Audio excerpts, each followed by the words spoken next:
بسم الله الرحمن الرحيم. الحمد لله رب العالمين، والصلاة والسلام على سيدنا محمد وعلى آله وصحبه أجمعين. إلهنا ربنا ظلمنا أنفسنا وإن لم تغفر لنا وترحمنا لنكونن من الخاسرين. خۆشەویستانم، سەلام و ڕەحمەت و بەرەکەتی خۆی گەورەتان لێبێت لە هەژدەهەمین ڕۆژی مانگی ڕەمەزانی پیرۆز لە گوڵستانی کەناڵی ئاسمانی پەیام بە خزمەت ئێوەی ئازیز و خۆشەویست گەشتینەوە. ومێدەوارین پێشوازیمان لە شەوەکانی قەدر بە ڕۆح و بە گیان ئامادەی ئەو شەوە مبارەکانە ببین و لە ئێستاوە ئیتر وردە وردە نەسیمی ئەو شەوە مبارەکانە لێمان هەڵەکات. پێویستە زۆر باش خۆمانی بۆ ئامادە بکەین، چرکە ساتێک بەزایە نەدەین. ئازانم ساڵحان و پیاوچاکان و خواناسانی قەدیم هەل لە دوای عەسرەوە خۆیان حازرە کرد. تەسەوڕەکەن پێغەمبەر صلی الله عليه وسلم مامۆستا سالار هەرچەند سەلام لە تۆش نەکردو جارێ دوای بیکە بەڵێن بۆ بکەقینە بەسەر پێغەمبەر حەسەمە فەرمێت ئەفەرمێ ئێوارانی شەوانی قەدر چەندن کێکۆک و بڵی خورمای خواردو ئیفتاری نەکردوەوە تا پاشیەوە وتێتی بۆی لە دەستمان دەرنەچێت، یعنی مەشغوڵی خواردن نەبێ. لەبەرەوە ڕەجاعەن لە ئێستاوە خۆتان ئامادە بکەن بۆ ئەم شەوە مبارەکانە بە تەواوی هەموو شتێک واز لێ بێنن، تەنها زیکر و یادی خوا و قورئان خوێندن و سڵاوات و یادی خوای گەورە. تەنانەت ماوەسەر منەڵێم لە مزگەوتەکانیشە ڕەجاعەن مامۆسایانی بەڕێز لە مزگەوتەکانی شەبا و تار زۆر نەبێت، خەڵک زیاتر مەشغوڵی قورئان و زیکر و شەونێژ و سەڵات و تەسبیح و ئەوانە. سڵای خۆ لە ماوەسەر. سڵاو لێ بێ یا شێرکە. خوا لێ ڕاستی بانەوە. ئەوە لەبەرەوەی تۆزێ زیان پێچوو. نا با ئەنی تەوقەکەم ناکرد. وازەوەتە یا شێر. هەمیشە حەز ناکەم یعنی کە تۆ پێشەکیە ڕۆی لە بەرنامەکەیە ئیتر من لە ناخەوە وام پێخۆشە هیچ نەڵم یەکسەر بڵێم کاکە باوچینە ناو پرۆگرامەوە قسەکانت وتەکانت هێندە شیرنن هەر ببینێ یا شەکجان. تەبەن یا شەک باسی قەدرت کرد، من پێشەکەکەمە بەسمەوە بۆ قسەیە. تەبەن فەرمایشتێکی جوانت وت، ینی بەشێکی زۆر لە مزگەوتەکان و منە قسەی تۆ دووبارەکەمەوە، ینی کۆمەڵێ پلاندا ئەنێن بۆ سێ چوار وتاردا ئەندرێ یا مسابقات. بەڵێ ینی شەوی ئەوەیە کە تۆ پێش بڕکێت بەتەکیت، ینی پێویستە هەمومان لە سوچێکی مزگەوتەکە دانیشن هەر یەکە و بە جۆرێک یادی خوای گەورە بکرێت. وا باشترە کە قەینا ئەچینە مزگەوت و شتەکان جەماعی بن، بەڵام شەوی پاڕانەوەی، شەوی زیکرە، شەوی یادی خوای گەورە، بە زۆر شتی ترەوە مەشغوڵ نەبین باشتر. بینەرانی عزیز، سڵاو و ڕەحمەتی خوای پەروەردگارتان لەبێ لە هەر جێگەیەکەن بۆ هیوایی بەرنامەی گوڵستان، شەبکە گوڵی ئیمانی و عیرفانی و قورئانی ببێتە بەرەکەتی ماڵەکانتان، بۆ هیوایی بڕگە و بابەتەکانی ئەمڕۆشمان جێگەی ئومێدی ئێوەی ئازیزان بێت. بەڕێزان، ئەمڕۆ باز لە وەکو یاشێخ وتی باز لە گرنگی و بەهای شەوی قەدرەکەی، بەڵام عادەتی بەرنامەکەمان هەروایە، پێشەکی بەرنامەکەمان ئەڕازێنینەوە بە قورئانی پیرۆز. ئێستا گەنجێکی لاو و دەنگخۆش ئەمڕۆ لەگەڵمانە کاکە ئاکار محەممەد. کاکە ئاکار، سواز بۆ ئامادەبوونت. یەخاوە خێر بێن، کاتە دەین بە بەڕێزت، فەرموون. بالله من الشيطان الرجيم. إن إبراهيم كان أمة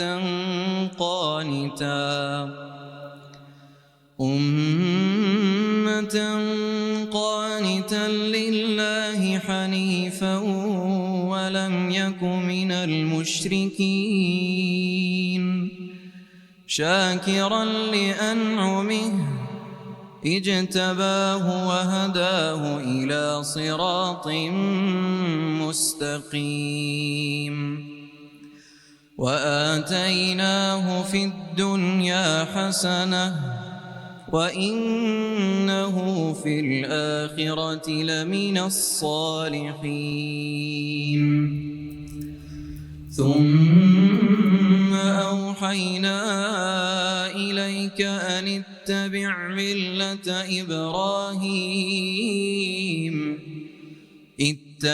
ملة إبراهيم حنيفا وما كان من المشركين إنما جعل السبت على الذين اختلفوا فيه وإن ربك ليحكم بينهم يوم القيامة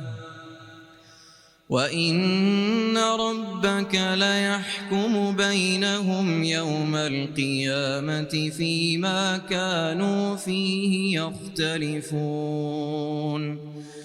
ادع إلى سبيل ربك بالحكمة والموعظة الحسنة وجادلهم بالتي هي أحسن إن ربك هو أعلم بمن ضل عن سبيله وهو أعلم بالمهتدين وإن عاقبتم فعاقبوا بمثل ما عوقبتم به ولئن صبرتم لهو خير للصابرين واصبر وما صبرك إلا بالله ولا تحزن عليهم ولا تك في ضيق مما يمكرون إن الله مع الذين اتقوا والذين هم محسنون.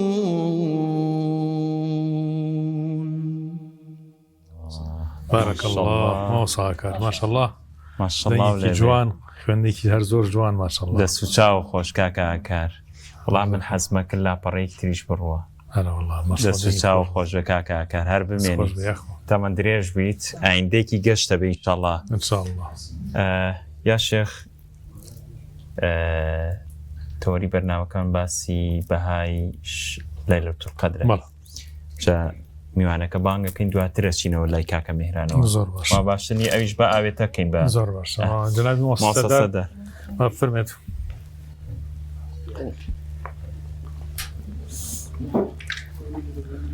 السلام عليكم. عليك السلام موسى السلام عليكم. بخير بي. السلام عليكم. باش فرمان. سلام نيخو. فرن دوي يمخص. جامع السدار ياخو بخير بي. ما وصل جامع خير بي. هذا ليش ما نكد بي لخدمتها. بس يوم أنكر كم مصايان للشوكاني قدرة حق مجالك الزياتر زور وتاري تيانا بيت يعني سجل مزلوتي وهي سيف شوار وتار بس ليك أخوانيتهم أو مجال بهيلينو بو ذكر وبو قرآن وبو صلاة التسبيح وبو شونيج وبو يعني يك دنيا مجالي طاعتي خواهي باشترني يا أخوة بخير بي. يا ربي سلامك بي. صلى بسم الله الرحمن الرحيم الحمد لله والصلاة والسلام على رسول الله. صلاة خواهي قولي لجنابتان بنجو طاعت وهم عبادتي مولاي قبول به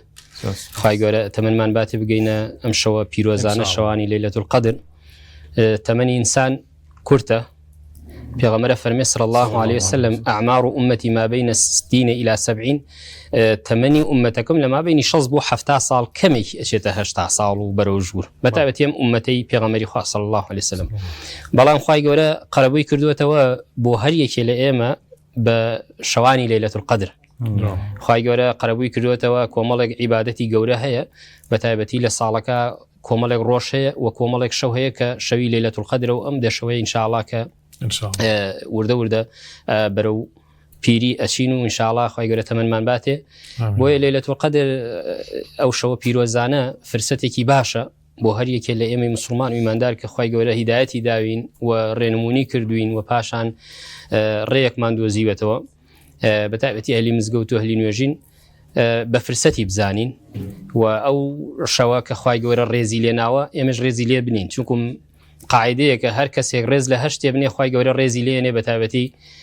ئەو عیباتە دەگەورانەی کە خوای گەورە دایناوە و بە تایبەتی شەوی قەدر کە خۆی شەوەکەی شەوی پیرۆزە بۆیە قەدرگرانی و قەدرگرتنی شەوی قەدر ئینسان قەدرگرانێک عەلای خوا بۆیە کە خوای گەورە ئەم شەوە پیرۆزانشی داناوە وەکو قەرەبووی ئومەتی پێغەمبەری خوا صلی الله علیه وسلم طبعا سبب نزول هەیە لە سوورەتی قەدرا دوو بەشەیە دوو سبب نزول کە ئیبن جەریر دەفەرمێ پێغەمبەری خوا صلی الله علیه وسلم باسی خەڵکی بەنی ئیسرائیلی کرد پیاوێکی کە 83 ساڵ ژیاوە و عیبادەتی کردووە و جیهادی کردووە و ئەسحاب ئاب تۆزێ بڵێ وەکو بێتاقەت بوون ئێمە تەمەنێکی کەم و پێغەمبەر فەرمێ 70 ساڵەژی و 60 بۆ 70 ژی و کەمێکی زیاکە وەکو بڵێ خۆزگایە نەخواست بەوانەی پێشوو کە 1000 ساڵ ژیاوە وەکو نوح عەلەیهی سەڵات وەسەلام کە زیاد لە 950 ساڵ ژیاوە و ئەو کەس ئەو پیاوەی کە پێغەمبەر خوا صلی الله علیه وسلم باسی کرد خوای گەورە ئەم سوورەتەی نازڵ کرد ئینا ئەنزەلناه فی لەیلة القەدر بۆیە سوورەتی قەدر یاخو شەوانی قەدر قەرەبوویەکە بۆ هەر یەکێ لە ئێمە بۆ ئومەتی پێغەمبەری خوا صلی الله علیه وسلم کە ناگەین بە 1000 ساڵی پێشینان بەڵام ئەتوانین بەم چەند شەوەی کە دێتە ڕێمان بەو ئەندازەی کە عیبادەت و خواپەرستی تیا بکەین خۆمانی بۆ یەکلاییکەینەوە ئینشاءالله ئەو شەوە پیرۆزانە بەدەست دێنین ئینشاءالله جەنابی مامۆستا وەکو یا شێخیش فەرمووی ئێمە چۆن ئەو شەوە زیندووکەینەوە ئەمە زۆر مهمە یعنی بەچی زیندووکەینەوە لە سونەتا چۆن هاتووە پێغەمبەری نازار صلی الله علیه وسلم و سەحابەی کیرام ئەم شەوانەیان چۆن زیندوو کردوتەوە بۆی ڕێک بەو ڕاستە شەقامەیە ئێمە ئیمانداریش وانە یا شێخ هەماشت بکەین لێلا نەدەین یا شێخ ئاماژەی بە نقطەیەکی زۆر جوان کرد ینی جاری وایە بە کۆمەڵشتی لاوەکیەوە شەوەکە بەڕێ ئەەکەین کە تەسەور ناکەم ئەوەندە ئیسفادە ئیمانی و قوڵیەکەی کە لە قورآنە باس کراوە ئەو سوودەی هەبێ جا بۆی بینەرەکانمە بزان باشترین ڕێگە بۆ زیندووکردنەوەی ئەم شەوانە چی بکەین مۆسەلا خۆی ئێمە لە عیبادەت تا دووشتمان هەیە دڵسۆزی ئیخلاص نيتي باك وباشان صوابش كعني لسه سنتي بيغمر بي صلى الله عليه وسلم بتابتي شواني قدر كجناب دباسكر وايا بالفعل بتابتي لو شواني كصالاني رابردو شوقار كرد بو بوتاريش خلق مشغولة كرا مجالي أو نعمة بلام أصل شواني قدر بيغمري خاص صلى الله عليه وسلم وكو بيشكي كشيخ باسكر إيواريك هاو يا حديثك فرمي شئد مئزرة يعني خوي أبي شايوه وأيقظ أهله ومالو منالي حال أسان وأحيا ليله وأو شوي بزندور راجر أو شوي بزندور راجر شو كم سيل خوش بون من هي بهوي روجوه بهوي تراويحه بهوي ليلة القدر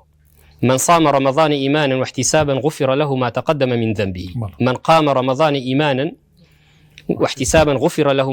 ما تقدم من ذنبه من قام ليلة القدر إيمانا واحتسابا غفر له ما تقدم من ذنبه إنسان أجابيه اللي خوشبوني خوابو خوي مسوغر بك أتواني شواني ليلة القدر برقي سنتي بيغمري خواز زندو كاتوا كبرساركي جناب أويك بيغمري خواز صلى الله عليه وسلم شواني زندو أكردوا يكم بنوجو عبادة بشونيش شكم شونيش وكو على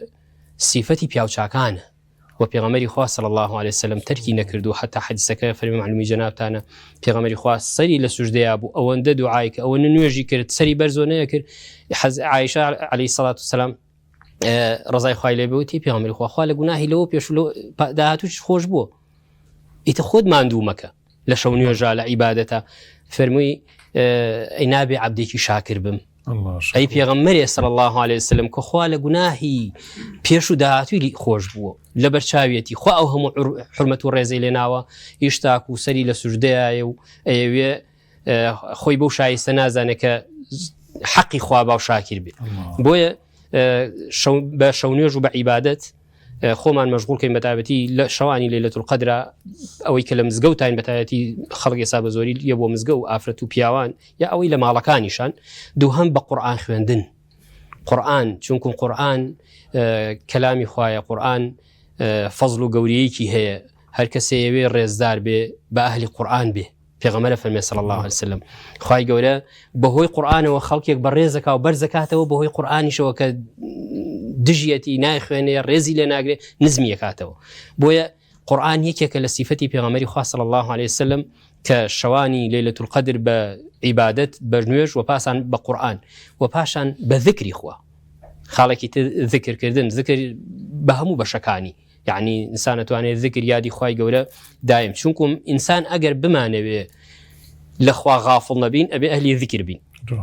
ئەگەر بمانەوێت لە خوا غافڵ نەبین ئەهلی ذکر بین. بۆیە زۆر جار ئینسان کە غافڵە بێ خوای گەورە وەکو زلێ میهرەبانی بە خەبەری دێنێتەوە. ئینسان تووشی حادیسەیەک نەخۆشیەک یا حاڵەتێکە بێ وا نەزانێ ئەوە عەزیێتە، وا بزانێەوە تۆزێ بەرەو غافڵی چووە، خوای گەورە ئەیهێنێتەوە سەر ڕێگەکە. بۆیە ذکری خوای گەورە یادی خوا هەمیشە بەتابەتی لە شەوانی لەیلەت القەدرا ئینسان غافڵ ناکا لەخوا. و خاڵێکی تر دوعایە، دوعا سیفەتی پێغەمبەر بووە صلی الله علیه وسلم، زۆر دوعای کردووە و ئەصحاب زۆر دوعایان کردووە لە شەوانی لەیلەت القەدرا، چونکم شەوانی لەیلەت القەدر مەلائیکە دائەبارێ. کاتێک کە پێغەمبەری خوا صلی الله علیه وسلم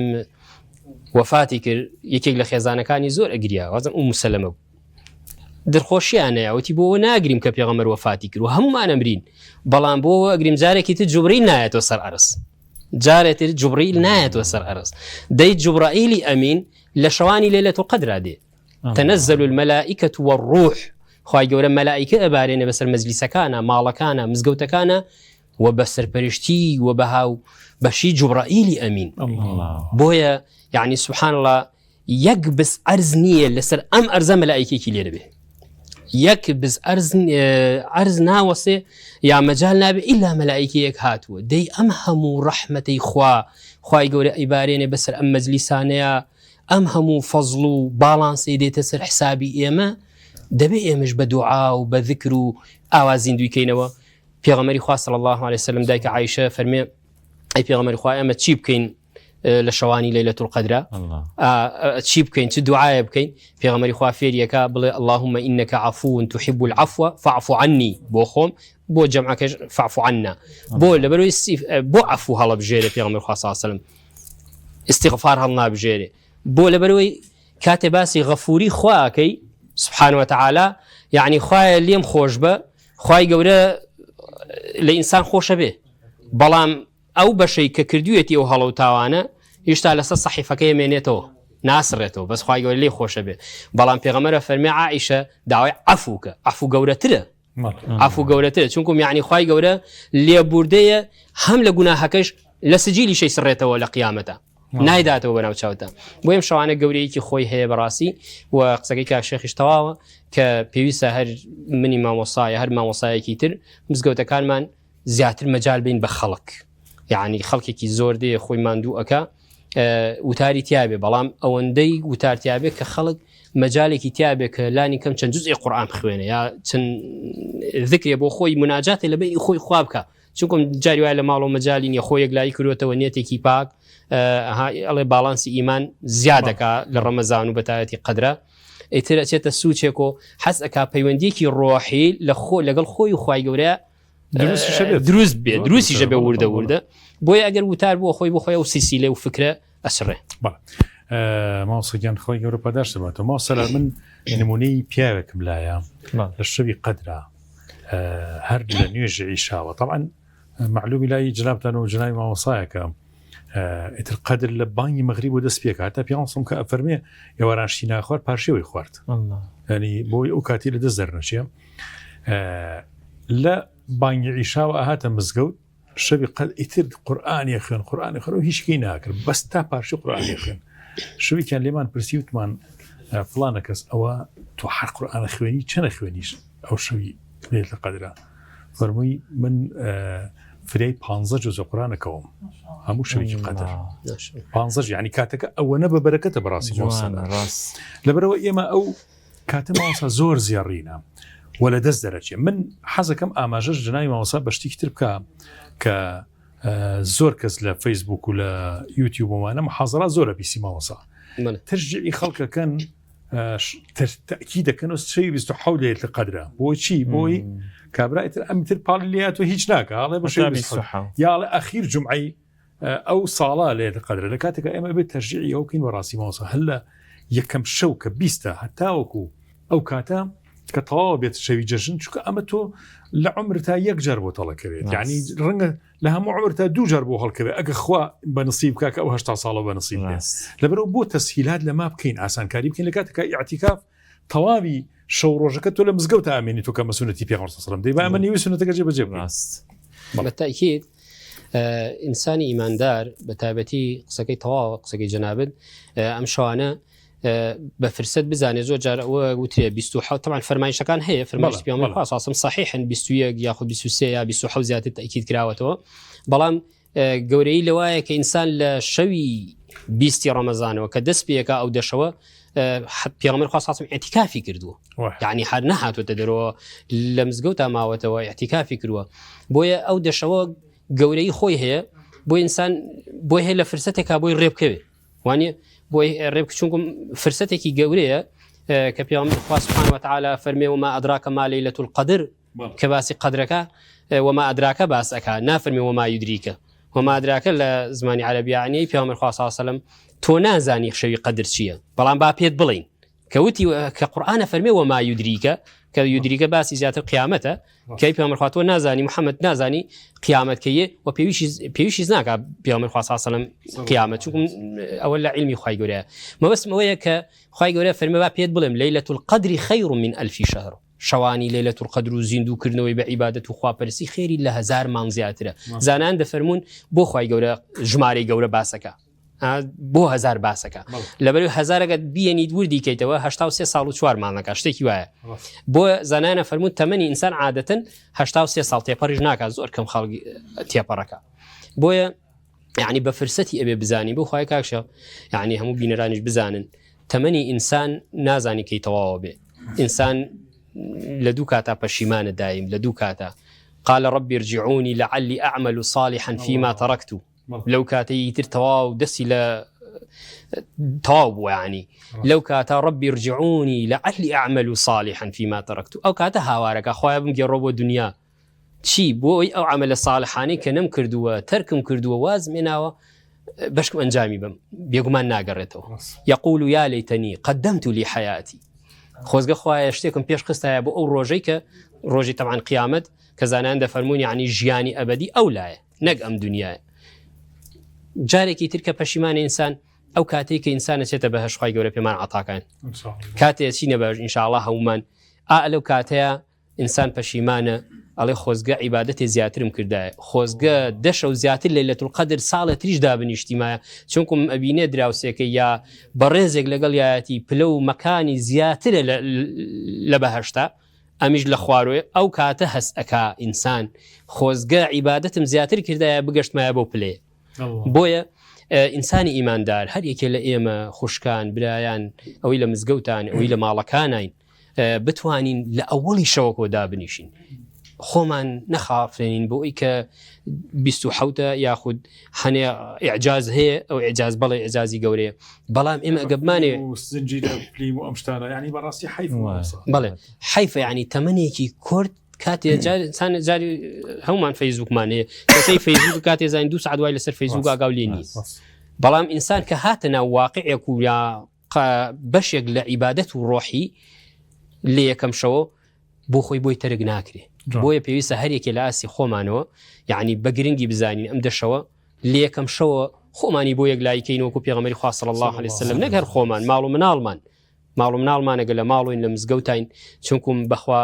هەر کەسێ لەیلەة القەدر ڕێزی بگرێ وەکو باسم کرد خوای گەورە قەدری ئەگرێ بەرەکەت ئەبارێ بەسەر مەجلیسەکانە ماڵەکانە چونکم سەلام هي حتى مطلع الفجر يعني سلام و هێمنی و ئارامی هەتا بەرەبەیان خۆ هەر لە مزگەوتەکانە نییە لە مەجلیسەکانە لە ماڵەکانە لە هەر کوچە و کۆڵانێکە کۆمەڵێک خەڵک دابنیشن بە مەبەستی یادی خوای گەورە زیندووکردنەوەی ئەم شەوە ڕێز لەم شەوە بگرن کە خوا ڕێزی لێناوە خوا بە قەدر باسیەکە تووشی ئەو پاداشە گەورەیە ئینشاءڵڵا ماوسەلار من یەک تعلیقی بچووکم هەیە و ئێمە بە جەنابە ئینشاءڵڵا یەکێک لە خواناسان هەر خەڵکی کوردستانی خۆمان بۆ مامۆسایەکی بەڕێز بۆ وفاتی کردو قەدیم باسییانە کرد جارێکیان دانیشتۆ زۆر بێتاقەت بووە پێم تۆ ماوەسا فڵان ئەو بووە بێتاقەت دانیشتویت و ئاوا مات و مەلوولیت والله یەک خەفەتم هەیە ئەوی ژەوەیە کە خوای یەک زمانی پیاوەم زیکری پێ هەرچەنەکەم فریای هەموو سنەتەکان و زیکرەکان ناکەوم خۆزکە چەند زمانی ترم وایە سێر ئەم خەمە جوانە دەست خۆشییا شەکیان مامۆستا ئەم پرسیارەکەم بەس وەڵامەکەی هەڵەگرین بۆ دوای مناجاتەکانی کاکە میهرانوان بەڕاستی بەشێک لە بینەر بۆی لای ڕوون بێ چەند کورتە پرسیارێکەکەم یەکەم ئەڵێن کە تەراویحمان کردیتر بە شەو نوێژ حساب شەو نوێژ ناکرێ بەشێکی زۆر لە خەڵکیڵێ خۆ من تەراویحم کردووە ئەویش ئەڵێن لە بری شەو نوێژەکەوێ شەو نوێژ ناکە ئەمە یەک دوو بۆتە عادەت لە کوردستانیا شێک ینی لە دوای 11 و مزگەوتەکانە کرێتەوە خەڵک دێ ئیتر تا نیوەی شەوەکە ڕۆیوە ینی ئەمە تا چەند لە سونەت هاتووە تا چەند ئەمە دروستە ئەم عادەتە لە کوردستانە لە دوای 11 بۆ مزگەوتەکانەوە سێم کورتە پرسیاری شمەوەیە بەڕاستی هەر لە مزگەوتە ئەو خێرەمان ئەگاتێک کە مزگەوتەکان زیندووکەینەوە لە شەوانی لە قەدرە یاخۆت ئەتوانین لە ماڵیشە حەلەقاتی خێزانی دروستکەین لە لوتقەدر ئەو خێرەشمان بۆ نووسێ جا ئەگەر بیرش چۆ پرسیارەکان خیتەوە میران بیرمانەچێتەوە چۆ خۆم توش کرد کاشە دەباشە کاکە میران دەباش تۆ بیرە مێرەمان کاکە میران سڵاوتان لێبێ یاخوا بەخێر بێن کەمێک درەنگ هاتینە لایەوە بابەتەکە هەڵیەگە پێویست بوو کەڵکمان وەک لە وتارەکانی جناوی مامۆسا و ئاکاری خۆشەویست بۆ قورئانە جوانەوە کە خوێندی خۆیان ئینشاءڵڵا مەحفوظگەم بکە لە خزمەتانین و ئینشاءڵڵا ئێمەش یەک دوو مەدحێک پێشکەشتانەکەین و دوعای خێر ئینشاءڵڵا هەم جەنابتان و هەم خەڵکی خۆشەویست بۆمان دوعا بکەن لەم شەوانی قەدر و ئینشاءڵڵا تاعەت و عیبادەت هەموو لای قبوڵ بێت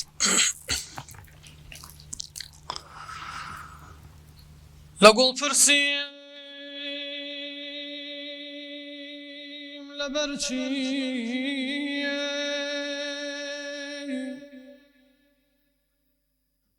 زۆر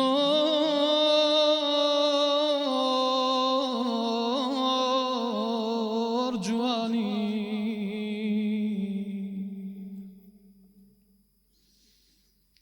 لەگوڵ پرسیم لەبەرچی زۆر جوانی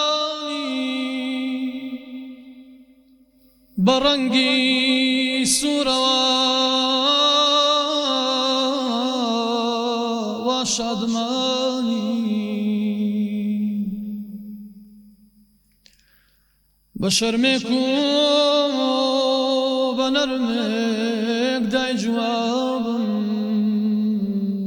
بچی با پێت بڵێم با تۆش بزانی لەبەر عشقی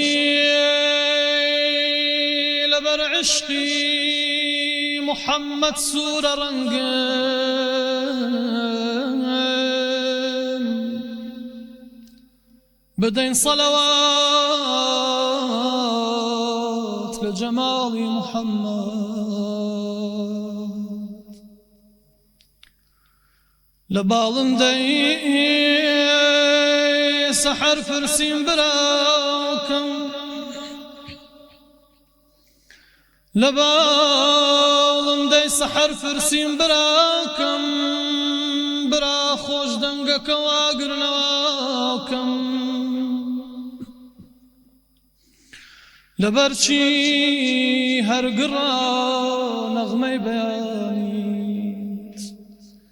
وتی با پێت بڵێم دەردت دەواکەم لەبەر سۆزیە دڵیە پێغەمبەر گەرمە دەنگم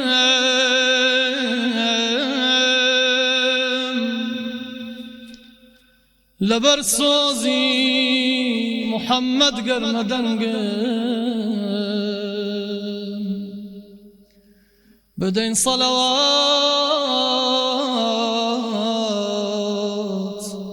لسرگیانی محمد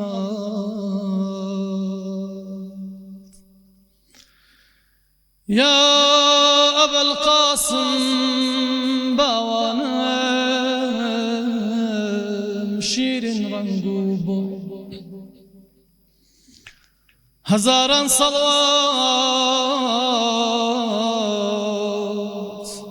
لسرگیانی تو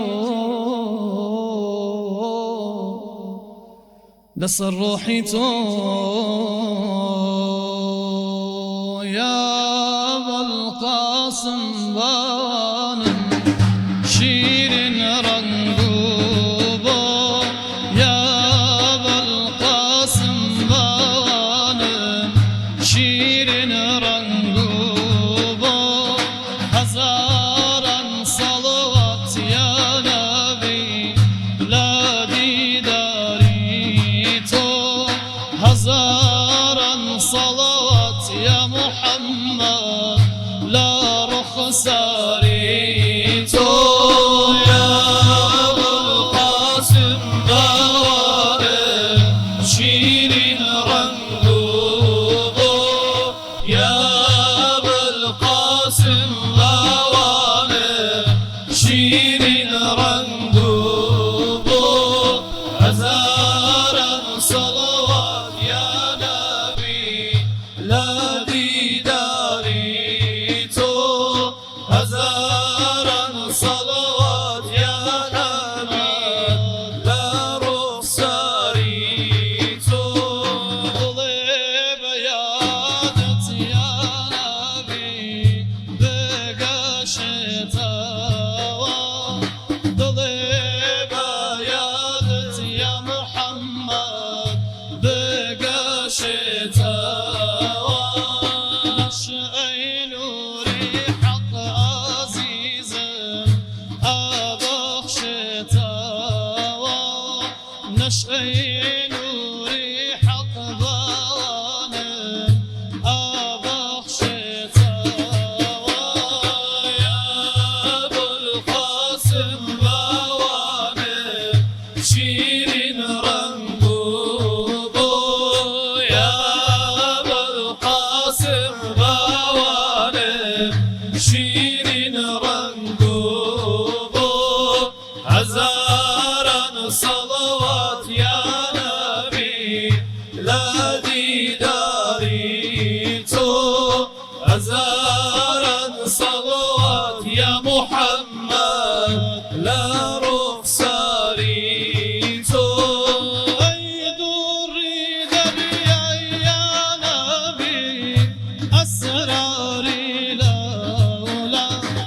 أخذ فردك يا نبي بفردك تهام مولاي يا محمد عاشقتها يا إميج عشقك يبانم كردستاني تو يا أبا القاسم بوانم شيرين رنقوبو يا أبا القاسم بوانم شيرين رنقوبو هزارا صلوات يا نبي لا ديداري تو هزارا صلوات يا محمد لا رخصاري تو يا محمد توزي بريفه شرابا طهور بوانم أنوشتها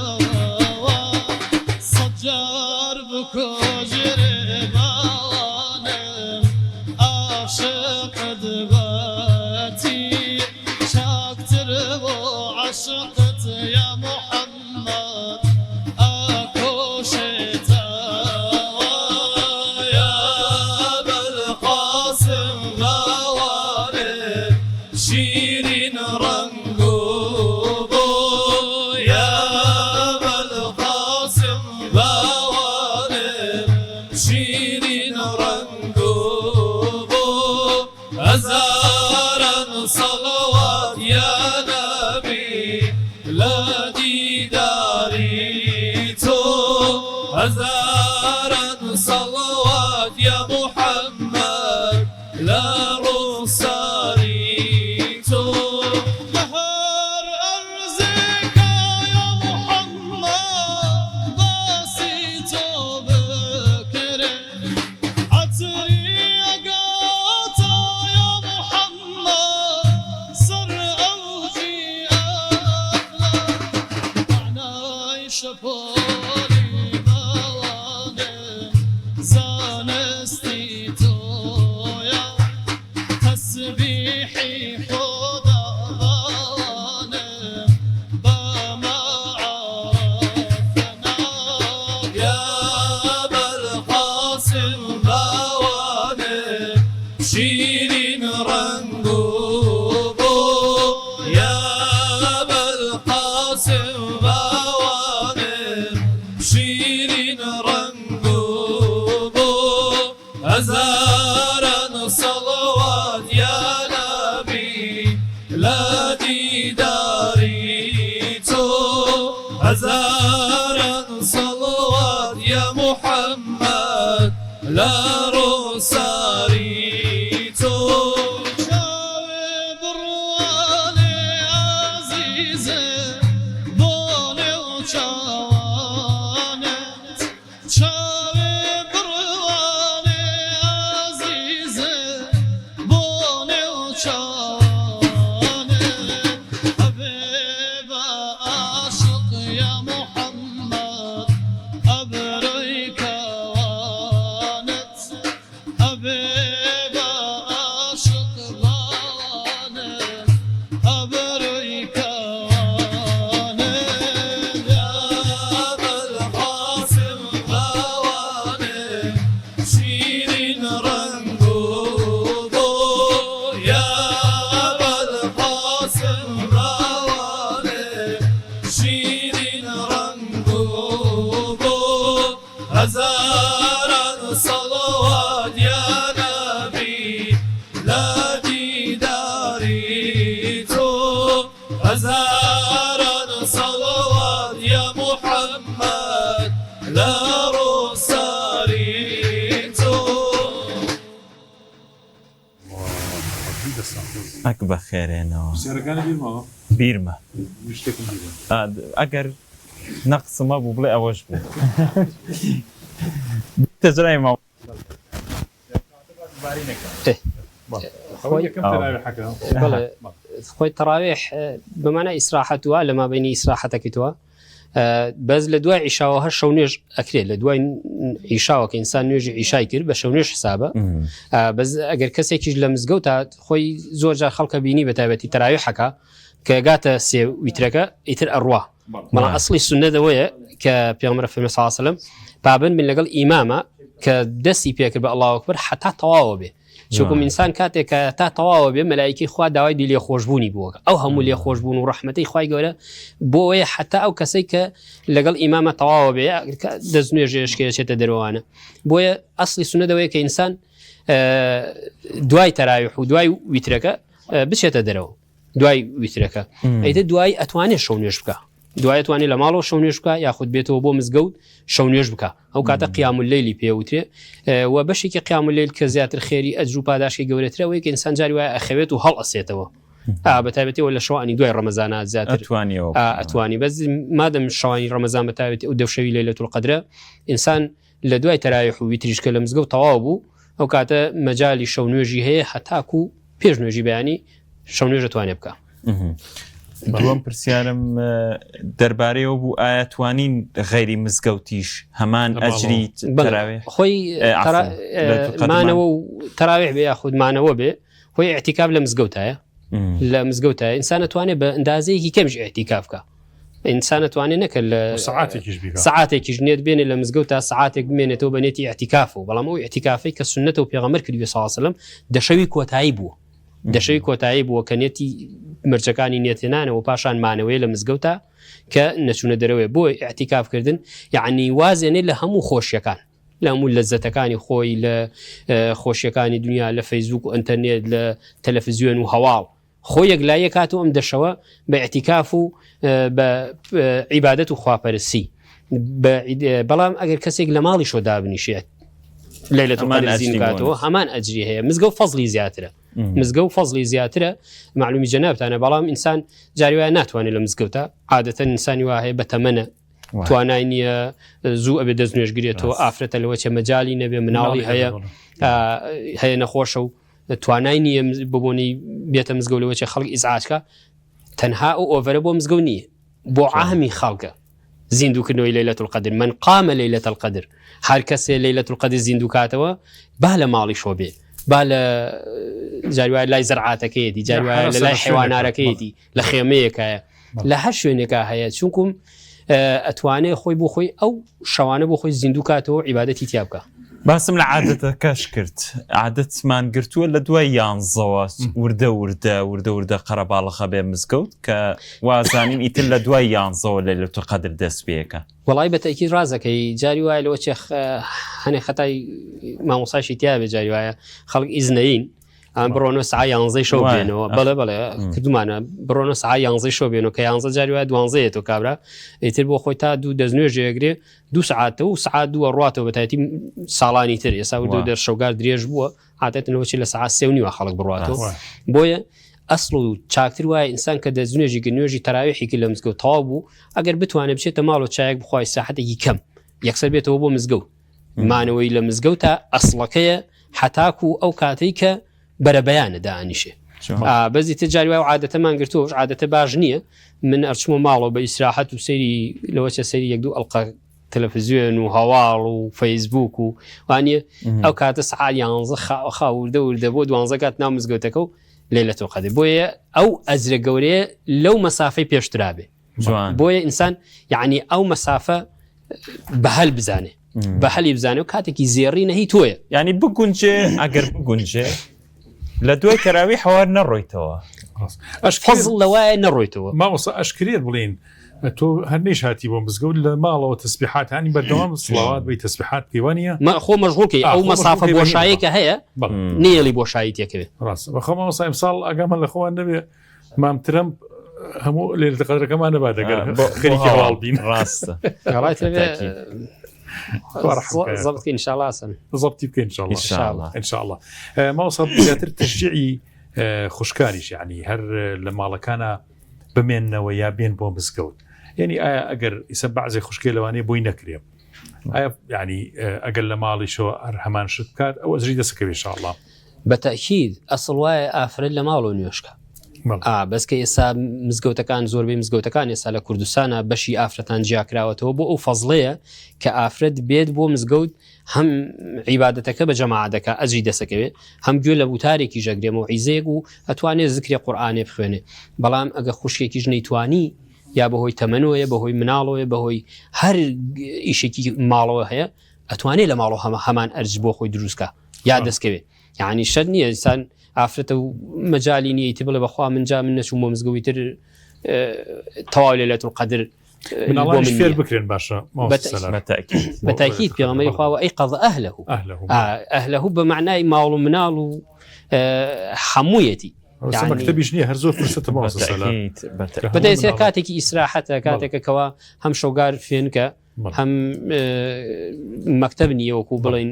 مەشغوڵی بە سەعی کردنوانە ینی فرسەتێکی زێڕینە بۆ هەر یەکێک لە ماڵەکان خی گەورە ئەگەر ئەو پرسیارە لە بیرمانە چکە زۆر بێتە پرسیاری هەندێک لە خوشکان بڵین هەندێک خوشکە بڵین کەوێتە سوڕی مانگانە نوێژ و ڕۆژ و قورئان خوێندنی بۆ ناکرێت ئەتوانێت ئەو شەوە زین و کاتەوە و جوان ئەجری دەست کە بێت بەس تەسبیحات و چی بکە باشە پرسیاری زۆربەی خوشکان بەتاکید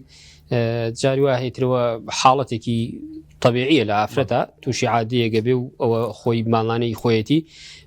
بلا ناتواني قرآن خينا دزبال قرآن نيوج بكا بلا وكو ذكر تواني شو بكا باشا صلوات أصل كأم عفرتك كناتواني ما دام نيوجي لسني وانا بلا أتواني أم شواب بقوزيته وبصلوات دان بذكر هالذكر بتواني ياخذ استغفر الله به سبحان الله به صلوات به حتى أو ذكراني شي كلا قرآن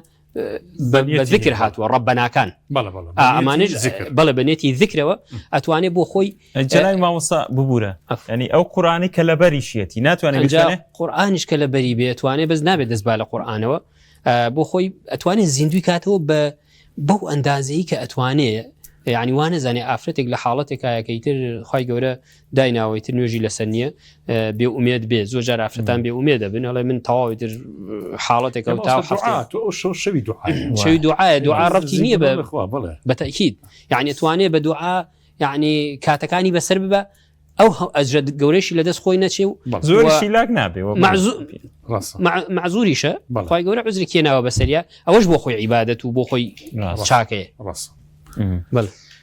زۆر باشە جەناوی مامۆستا بۆ باش جەناوی دەرێنەر ئەڵێ سەوتی کاکەەوە نەخۆشە بۆ ناسن و لای قورآنەکە ئەچینەوە پەلە نەبێ مەش حەزمان لێە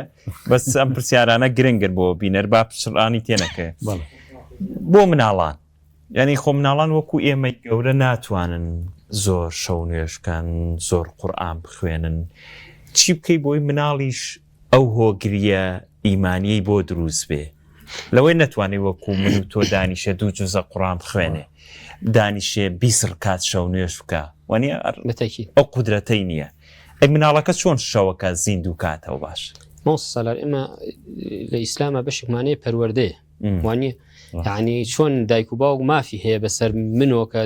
دایک و باوکم هەیە یا هەر کەسی دایک و باوکی ماوە بە هەمان شەو مناڵە مافیە بەسەرمەوە بەسەر دایک و باوکیەوە یەکێک لە مافەکان فێرکردنی نوێژ و عیبادەت و عەقیدە و پەروەردەیەکی جوانە وانە کە یابوونە لا تشرك بالله کاتی لقمانی حەکیم ئامۆژگاری مناڵەکەیەکە لا تشرك بالله إن الشرك لظلم عظيم کاتێ باش شرکە یعنی فێری عەقیدەیەکەوانی ئەنجا دوای فێری ئەخلاق جوانەکانیەکە بۆیە ئینسان ئەتوانێت ئەو منداڵی کە خی گەورە پێیداوە کە گەورەیە ینی 7 ساڵ و 8 ساڵ بەرەوەی ئەوە ئەتوانێت بێتە مزگەوت لەگەڵ خۆیان بێنێ بۆ مزگەوت لە پاڵ خۆیان دای بنێ نوێژیش نەکە بۆی ئالوودە بێ بۆی ئاشنا بێ چۆکم منداڵ لە بچووکیا کە ئاشنات کرد بە مزگەوت بە پەروەردەیەکی جوان ئەو منداڵە کە گەورە بوو ڕنگدانەوەی تیا هەیە ئەگە سبێنێ و منداڵە گەورەش بێ هات چوە 18 ساڵ و 20 ساڵی تر لە ژێر کۆنتترۆلی دایک و باوک دەرەچێت ئەگە و منداڵە خوانەخوات بەرەو خراپەیەکیش بڕوە بەڵام تەسیری پەروەردەی ئەسڵی مناڵی تیا ئەمێنێتەوە تەسیری پەروەردەی مناڵی تیا ئەمێنێتەوە بۆیە یعنی ئەوە ئەرکە لەسەر من لەسەر هەبەڕێزی هەر بەڕێزێک کە مناڵی هەیە لە 7 ساڵیەوە وردە و دەفێری عیبادەتیکە و بیهێنێ بۆ مزگەوت یعنی بێنێ بۆ مزگەوت بەڵام لای خۆی دای بنێ بۆ ئەوی ئالوودە بێ بە نوێژ ئاشنا بێ بە عیبادەت ئاشنا بێ بەو تەراویح و کە سبەینێکە گەورە بوو ناڕەحەت نەبێت لە زیسا کاکشەساک خەڵکی وایە گەورەیە زۆر ناڕەحەت جومعەکە زۆر ناڕەحەت تەراویحەکە فێر نەبووە ئالوودە نەبوو کاتی خۆی ئێستا بە ناڕەحەت ئاشنا بێت و لەگەڵ مزگەوت واچوی مزگەوتوانە بۆی مناڵ زەرورە لە ئێساوە دایک و باوکی وا پەروەردەیکە ئالوودەیکە یا بیێنێ لەگەڵ خۆیان بۆی ئەو شەوانە ئەگەر نشتوانێت نوێژکە هەر نازانێت قورئان خوێنێ یا چەند سوورەتێکی کەمی فێرەکە بۆ خۆی ئەوە هەم ئەجرە هەم مافە هەم سبێنێکە گەورە بوو ئیسفادەی لەکە من نمونەیەکم لە ڕۆ پیاوێک تەلەفۆنی بۆ کردم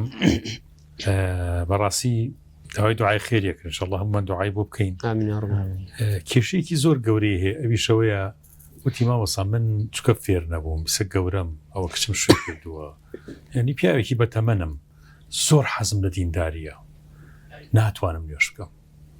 ینی نوێژیەکەم ڕەنگە زۆر قورسە لەسرم ناتوانم بە ڕۆژوو بم زۆر خەفەتی پێخۆم تەسەور کە ئەیود ئەمەنش پێغەمبەر صلی الله علیه و سلم خۆشەوێت چەند جار هاتوۆتە خەوم ئەخیر جاریان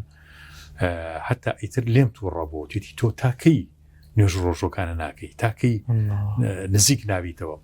تی لەوە مصیبەتر ئەوەیە بەم مانگی ڕەمەزانە ناتوانم عارەقیش تەرک بکەم جا لەسەر فەرمایشتەکەی جەنابەت بەدڵ ئاواتی خواست ئەوی بەس دوعام بۆ بکەن ینی شتێک کە خوا ئەمە بخاتە دڵم کە من ئیسە ناتوانم نە نوێژ بکەم نە ڕۆژوو بگرم نەواز لەو عارە خواردنە بێنم لە کاتێکا چووکە فێری بووم لە کاتێکە ئەم خۆشەویستی زۆری خۆ پێغەمبەر لە دڵمایە صلی الله علیه و سلم کە چەند جار بە خزمەتی پێغەمبەر صلی الله علیه و سلم گەیشتووە جا مەبەستەکە ئەوەیە مامۆستا ئێمە بۆ مناڵیش ئەو زەختە زۆرە طبعا مەطلوب نییە چونکە لە کاتێکا نوێژ لە 7 ساڵیە لەسەری وردە ورداکەوێتە سەری و ڕۆژوو بە هەمان شێوە لەسەری واجب نییە بیگرێ حەجی لەسەر واجب نییە زەکاتی لەسەر واجب نییە لەبەرەوە ئێمە کاتی لە قەدریش ئەو زەختە زۆری ڕەنگە لێ نەکەین وەکو جنابتە فەرمی بێنی بۆ مزگەوت ڕەنگە بیش خەوێ زۆر احتیاطی بێ ئەگەر بیش یاریەکیش بکە هەر احتیاطی بێ بەس بزانێت کە ئەهمیەتی ئەم شەوە چەند گەورەیە تا لە دڵیا دروست بوو چەکەرە دەستچاو با بچینە لای کاکاکار کاکاکار دڵمان ناسوود دەکا بەو دەنگە خۆشە و فەرموو. أعوذ بالله من الشيطان الرجيم عسى ربكم أن يرحمكم وإن عدتم عدنا وجعلنا جهنم للكافرين حصيرا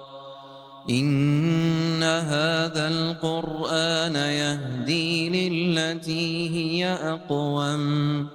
ويبشر المؤمنين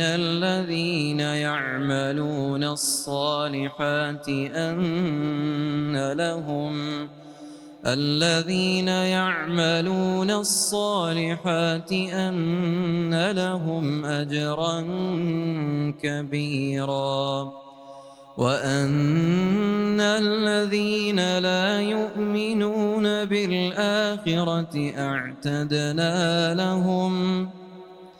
أعتدنا لهم عذابا أليما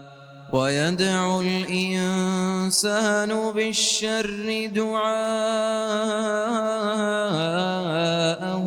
بالخير وكان الإنسان عجولا وجعلنا الليل والنهار آيتين فمحونا آية الليل وجعلنا آية النهار مبصرة لتبتغوا فضلا من ربكم ولتعلموا عدد السنين والحساب وكل شيء فصلناه تفصيلا وكل إنسان ألزمناه طائره في عنقه ونخرج له يوم القيامة كتابا يلقاه منشورا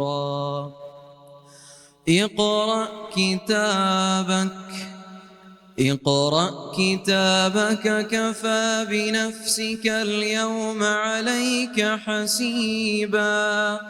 من اهتدى فإنما يهتدي لنفسه ومن ضل فإنما يضل عليها ولا تزر وازرة وزر أخرى وما كنا معذبين حتى نبعث رسولا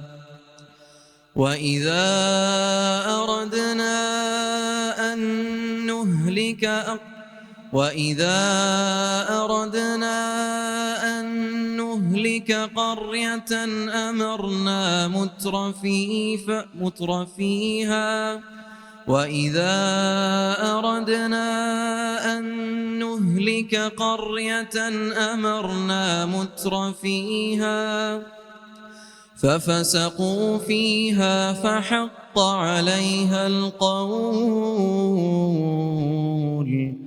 فحق عليها القول فدمرناها تدميرا وكم أهلكنا من القرون من بعد نوح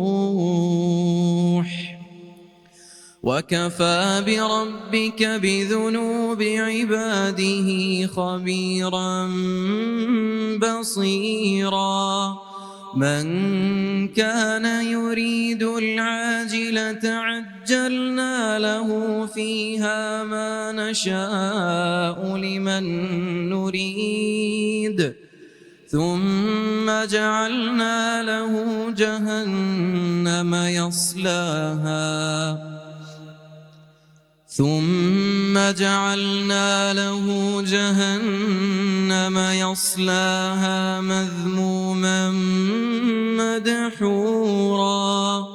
ومن أراد الآخرة وسعى لها سعيها وهو مؤمن فأولئك كان سعيهم مشكورا كلا نمد هؤلاء وهؤلاء من عطاء ربك وما كان عطاء ربك محظورا انظر كيف فضلنا بعضهم على بعض وللآخرة أكبر درجات وأكبر تفضيلا لا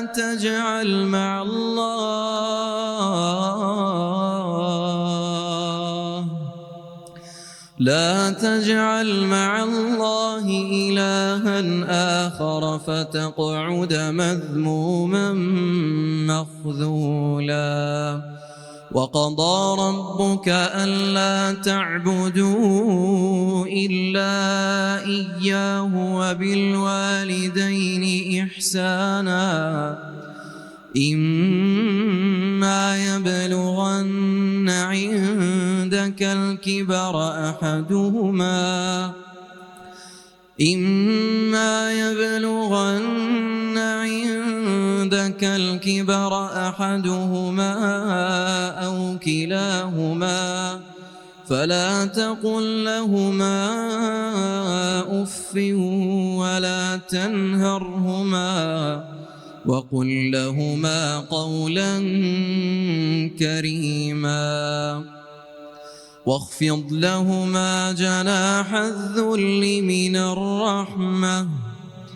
وقل رب ارحمهما كما ربياني صغيرا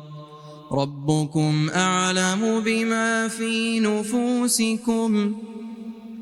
إن تكونوا صالحين فإنه كان للأوابين غفورا وآت ذا القربى حقه والمسكين وابن السبيل ولا تبذر تبذيرا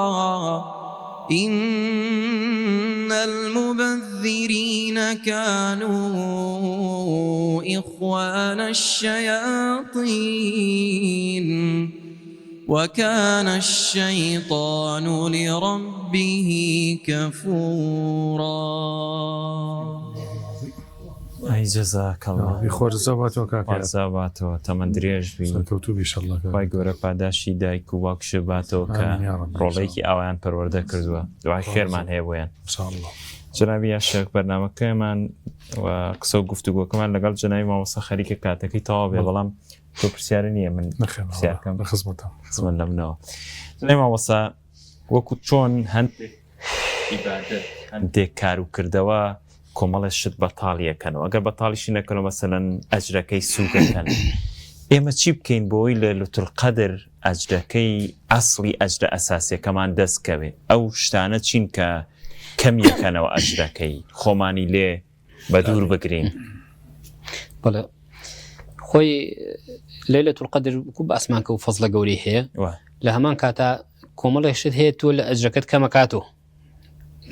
بۆیە ئینسان وا باشە کە کاتێ لەیلەتولقەدر زیندووە کاتەوە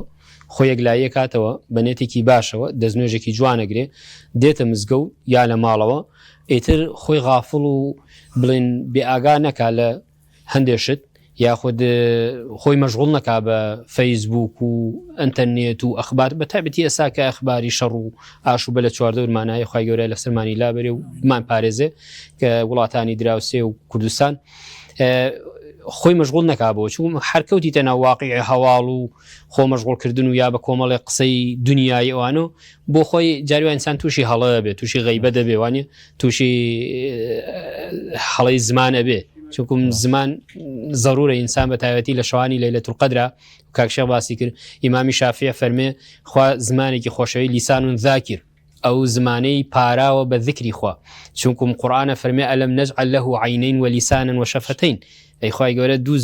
دوو لێوی پیاوی لە مابەینی دوو لێوا زمانێکی پیاوی ئەم زمانە ئینسەنتەهو صانک ئەگەرەکو نەیبڕی ئەدبڕێ تیاتە ئەبە بۆیە بەو زمانە ئینسان ئەتوانێ ئەم شەوانە کاری باشی پێ بکە عیبادەتی باشی پێ بکە و ئەشتوانێ خۆی دوورگرێ لەو کارانەی کە ئەجری لەیلەتول قەدرەکەی کەم ئەکاتەوە بەخۆ مەشغوڵکردن بەشتی دنیایی بە هەندێک قسە بە هەندێک نوکتە بە سیرکردن لە فەیسبوک چونکم زیندووکردنەوەی ئەم دەشەوەی یعنی تۆراندنی نەفس و حەزەکانی ئینسانە لەو بەشە دنیایی کە هەیە وایە لەو بەشەی کە لە هەواڵی درۆینێ لە ئەخبارە لە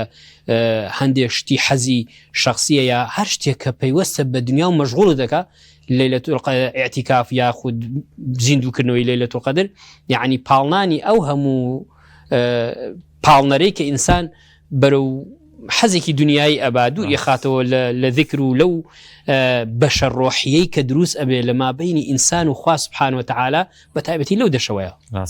یا شەخ وڵای من هەر پرسیاری کەم بۆ دروستە بێ کەزوان هەمنەوە زۆر بە کورتی جەنابی مامۆستا هەر زۆر بە کورتی بەسەر چاو جەنابی دەرێنە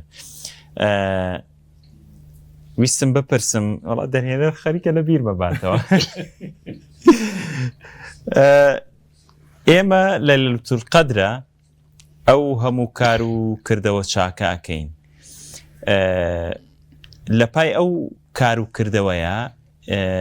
هەتا درەنگان تا پارشێ و تەمەەن بە خەبەرین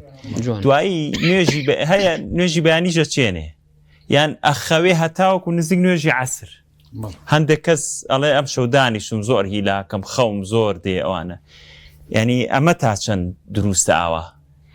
خۆی وەکو بڵێ بۆ دروستی دروستە بەڵام ئەم ئینسانەی ئیسفادە لە کاتەکەی ناکە چونکم من کە دانیشتم شەو لەیلەتول قەدر و تا نوێژی بەیانی ئەەکەم دوایی مەسافەیەک ئەتوانم بخەوم تا هەشتی بەیانیە کەسی وایە تا دەیش کێشەی نییە ئەخەوێت چوم ئیشی نییە بەتاڵە بەڵام گرنگەوەیە کە کاتە زێرنەکانی بە فیڕۆنەدا کە کردنی نوێژی نیوەڕۆی ڕازەکەی هەندێک گەنج کە شەو دانیشێ ئیتر بۆ خۆی تا عەسر کاتێ هەڵەسێ دەست نوێژەگرێبانی نیوەڕۆ تەواو بووە عەسریش ئیتر ئەکەوێتە ناو عەسرەوە بۆ خۆی نوێژەکە بە ئەخاتەبان عیبادەتەکانی بەقەرای شوێنی بۆیە ئینسان کاتەکانی یعنی هەتا ئەتوانێ زێڕین بێلای جوان دەست خۆش بێ جەنابی مامۆستا سەردار عەزێتماندان دەستماندومان خوازاتان بات خۆش بێ تا دەستان ساوێ دەست خۆش بێ سلامت بیا ڕەبی سلامت بیاخوا کاشێ سلامت بیاخوا محفوظ محفوظ ان شاء الله خواحافظ بیا ماما کارگیان تەمەن درێژ بێ محفوظ ان شاء الله هەربمێن بەش ساڵێک دەرچاوەکەم بەخێر بێن یا شێخ بۆ نایتێرە وڵا وا بکەم باش وەرە ئێرە جا من با پرسیارێکیش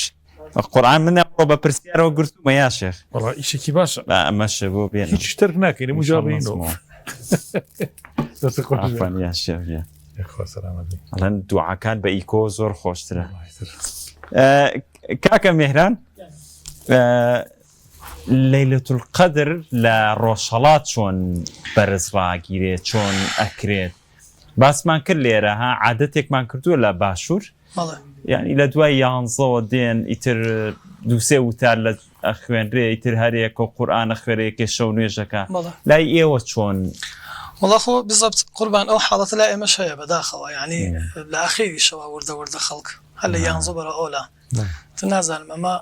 یاسایەکە داڕێژ کراوە هەروە بۆ خۆمان ئەگینا فەرمایشەکە جەنابی مامۆستا و جەنابتانە باشتر ئەوەی هەردووە عیشان ئینسان بڕواتەوە ئینشاءڵڵا لە مزگەوت یان بۆ عیشاش لە مزگەوت حازر بێت لەگەڵ تەراویحەکە بە دوای ئەوەی تر ئینشاءڵڵا وردە خۆی حازر کا بۆ شەوانی خواردنیشی تێ بەڵێ ئەرە وەڵام ئیتر قورئان و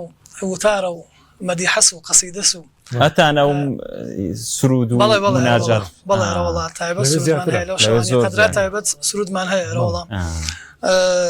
الحمد لله باشە مزگەوتەکان شلۆقن قەرەباڵغیان هەیە و شکر بۆ خوا الحمد لله الحمد لله باشە لای ئێمە باشە شکر سواز الحمدلله لە هەموو شوێنێک الحمدلله هەر باشە بەدای ڕەمەزانی تر خۆی تبارەک و تەعالا و دەرفەتە بە نەسیب و قەدەری ئینشاءالله هەموومان بکە ئامین. وڵا لە خزمەتام دوێنێ جەنابە تەشریفم نەبوو وەروە شتێکم عەرزی کاک شێخ و کاک دوتیار و برادران کرد پێم خۆش بوو لەم ڕۆژانەی کە ئەم بەرنامە ئەڕوات وەوانە یادێ بکەن لە بڕێک لە شاعرەکان کە کەمتر شاعرەکانیان ئەوێژە یا شاعری وامان هەیە گەنجە لاوە شاری خۆشی هەیە قەوڵم بە برادرێک داوە کاکی وا کە دەمێکە چەند شارێکی هەبوو بیخوێنم و ئێستاش شارێکی کاکێ من پێنجێنیم لە ئەویشتان پێشکەشەکەم سۆزی دڵی خۆیە و ئینشاءالله دواتر لە خزمەتی ئەوان تریشا بم. هەرچەندە کە ڕوتم بە خودا مایلی ڕوتم بێپەردەوەرە چونکە لەمە زیاتر نەما بێپەردەوەرە چونکە لە بازاری عشقدا هەر کەس کە مەحبوو لەمەدا ڕووی سپیما ئەو جەرگە کە تینووی دەمێ تێغی نیگایەکتە ئەو جەرگە کە تینووی دەمی تێغی نیگایەکتە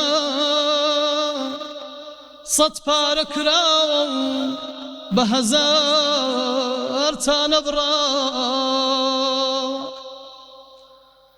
من مەستی شەرابێکم کە ڕەنگی لە ڕۆح مەچێ ڕۆحم بە کڵەی ئاگری عشقێت واسووتە بۆ خاکی بەری پێت دڵ وەکو مەجنون داڕما سەری خستۆتە سەرە ژنۆی لە هۆشی خۆی نەما سەد بارە فیدا بم کە لەم دەشت و بیابانە تەنیا دەنگی ئەڵڵایە لەناو ئەم هەموونا پێنجوێنی کەوا مەستی عشقی ناوی پاکتە بۆ لوتفی خودایی تۆ هەموو گیانی داناوە ئەی ساحەتی سەد جەنەت دەشتی عەرەبستانت ئەی ساحەتی سەد جەنەت دەشتی عەرەبستانت نادەم بە هەزار گوڵشن یاکە خاری مغەیلەت نادەم بە هەزار گوڵشن یاکە خاری مغەیلەت ئەی ساحەتی سەد جەنەت دەشتی عەرەبستانت ئەی ساحەتی سەد جەنەت دەشتی عەرەبستانت نادەم بە هەزار گوڵشن یەک خاری مغەیلانت نادەم بە هەزار گوڵشن یەک خاری مغەیلانت بۆ لالەی نوعمان داغدارە دڵ و جەرگن داغدارە دڵ و جەرگن بۆ لالەی نوعمان داغدارە دڵ و جەرگن بۆ لالەی نوعمانت ئەی ساحەتی سەد جەنەت دەشتی عەرەبستانت ئەی ساحەتی سەد جەنەت دەشتی عەرەبستانت نادەم بە هەزار گوڵشن یەک خاری مغەیلانت نادەم بە هەزار گوڵشن یەک خاری مغەیلانت پڕتەوی ڕوخسارت تا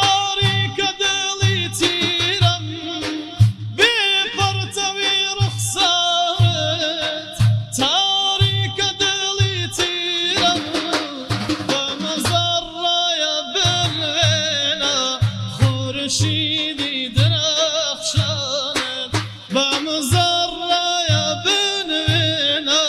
خورشیدی درخشانت ای ساحتی صد جنة دشتی عربستانت ای ساحتی صد جنة دشتی عربستانت نادم بهزار بولشن یک خاری مغیانت نادم بهزار بولشن یک خاری مغیانت بوصر بخرامانه واك قمريان علينا واك قمريان علينا بوصر بخرامانه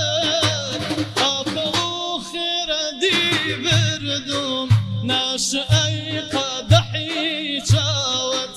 بيوندي هواي كردوم تاي زلفي پریشانت بيوندي هواي كردوم تاي زلفي پریشانت أي صاحتي صد جنة دشتي عربستانت نادم بهزار بولشن یک خاری مغیانت نادم بهزار بولشن یک خاری مغیانت محراب دل و جانا هزید سیمانا محراب دل و جانا هزید سیمانا عصای خطیبانا شمشيري خراسانت عصای خطیبانا شمشيري خراسانت أي صاحتي صد جنة دشتي عربستانت نادم بهزار بولشن یک خاری مغیلانت نادم بهزار بولشن یک خاری مغیلانت او قبلي ابرويا روح قرلق زيكويا واك خادمي ليتويا صادقويا لا ميدانا أي سيدي مخلوقات آقات لا إيماني به أي سيدي مخلوقات آقات لا إيماني به أوصاتك أبو قربان أم عبد بقربانك أوصاتك أبو قربان أم عبد بقربانك أي صاحتي صد جنة دشتي عربستانت نادم بهزار بولشن یک خاری مغیلانت نادم بهزار بولشن یک خاری مغیلانت بوصر بخرامانه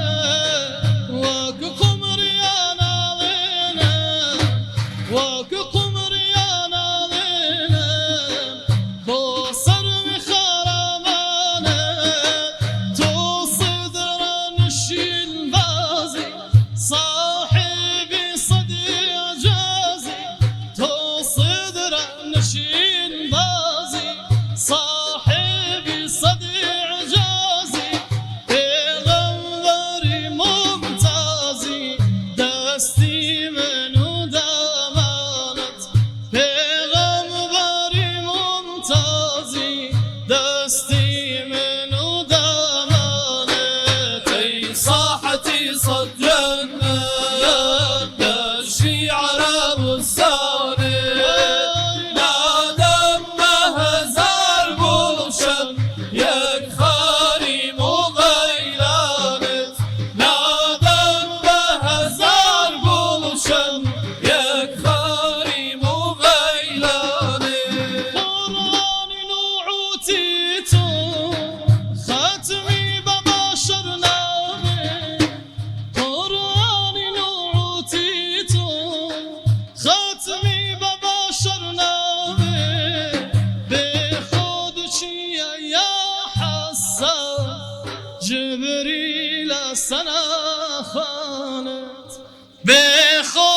که یا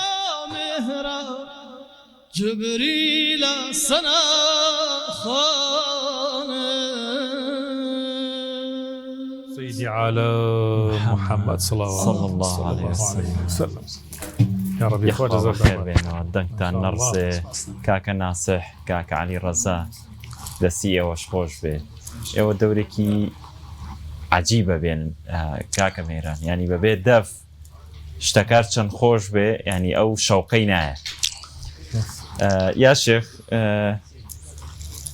الله بزانم زور كاتمان نما هل ببالة دس بكين بدعا كان إن شاء الله شلو هشته زور باشا. بسم الله الرحمن الرحيم. الحمد لله رب العالمين، والصلاة والسلام على سيدنا محمد وعلى آله وصحبه أجمعين. إلهنا ربنا ظلمنا أنفسنا وإن لم تغفر لنا وترحمنا لنكونن من الخاسرين. اللهم لا تجعلنا مع القوم الفاسقين واجعلنا من عبادك الصالحين الفائزين برحمتك يا أرحم الراحمين. يا ربي خواي جان يا أرحم الراحمين، عفو من كول من خوشبا. اللهم إنك عفو كريم تحب العفو فاعف عنا. اللهم إنك عفو كريم تحب العفو فاعف عنا. اللهم إنك عفو كريم تحب العفو فاعف عنا. إله العالمين، قوته هيزو معنويات من بهيز كيبو أمشواني قدر يا رب. أمشو روجاني كوتاي مانجي بيروزي رمضان بنصيب ماني بك يا رب. شوي قدر من بنصيب بك إله العالمين. شوي قدر من بنصيبك يا رب العالمين. يا رب إخواتو دولة مني أو تمن زوري عبادة من بنصيب بك يا رب. يا رب يا رب إخوايا ساعاتي ولا مدانة ولا الشوكاني قدرة بنصيب ماني بك. يا رب إخوايا دعاي فريشتكان من بنصيب بك أو ملائكتاني كدا بظن إله العالمين. دعا من بوكنو آمين يجبو دعا كان يمبكن لمشو مباركاني قدرة بمان خرسر مناجاتو دعايا كلايتو زور خوشويستا قبول كراوي لايتو بين خوشويستي حضرت رسول الله بين صلى الله عليه وسلم دوستي دوستكاني تو بين يا رب. بمان كبو عبداني كقرانكاري قول لجياني إيماني ودينداري ما نادروز ببيت بهوي أمشو مباركاني قدرو تفكروا بيركردن ومان بقوريت يا رب لو باشي. استقامته دا مزراويك إله العالمين كبو عبدانت بخشي وكشفي قدر بنصيب كردون بنصيب يا مشيبك أو استقامته دا مزراويك بأيما ببخش يا رب.